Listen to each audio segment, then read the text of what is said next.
माथेरान शिवसेनेचे संपर्क प्रमुख तथा माथेरान नगर परिषदेचे गटनेते माननीय श्री प्रसादभाई सावंत यांना वाढदिवसाच्या हार्दिक शुभेच्छा।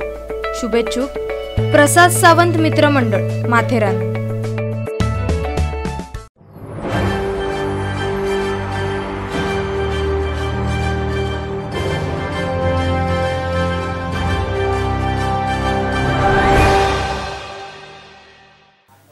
देशव्यापी प्लास्टिक बंदीच्या पार्श्वभूमीवर आणि पर्यावरणाचा समतोल राखण्यासाठी वांगणी परिसरातील शिवसैनिकांनी पर्यावरण रक्षणाचा वसा हाती घेतलाय।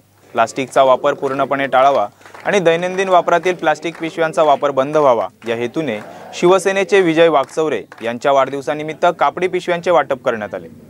यावेळी वांगणी गावातील 3000हून अधिक नागरिकांना कापडी पिशव्यांचे वाटप करण्यात आले।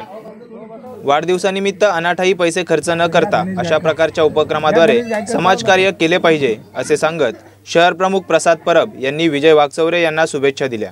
यावेळी शिवसेनेचे कार्यकर्ते किशोर शेलार, कृष्णा गायकर, दीपक चव्हाण आदी उपस्थित होते। त्यांनी वाढदिवसाच्या निमित्ताने एक छोटी गोष्ट म्हणजे आज प्लास्टिक मुक्त साठी आज आपण आपल्या देशामध्ये पूर्णपणे झटतोय, त्यासाठी त्यांनी प्रत्येक घरामध्ये एक त्याच्या वाढदिवसाच्या निमित्ताने ही पिशवी वाटप करतोय। तो छोटासा कार्यक्रम त्यांनी केलेला आहे आणि आमच्याकडनं त्याकडे ही सगळी शुभेच्छा आहे। असंच सगळ्यांनी छोटी मोठी कामं, प्रत्येक पदाधिकाऱ्यांनी ही छोटी छोटी कामं असतात ही त्यांनी केली पाहिजे। छोटी कामं असतात, आपण फालतू खर्च करतो त्याच्यापेक्षा आपण हे करावं। रायगड माझासाठी अरुण बैकर, बदलापूर। बेल आयकॉन दाबा आणि यासारख्या इतर बातम्या बघण्यासाठी आमच्या चॅनलला सबस्क्राइब करायला विसरू नका।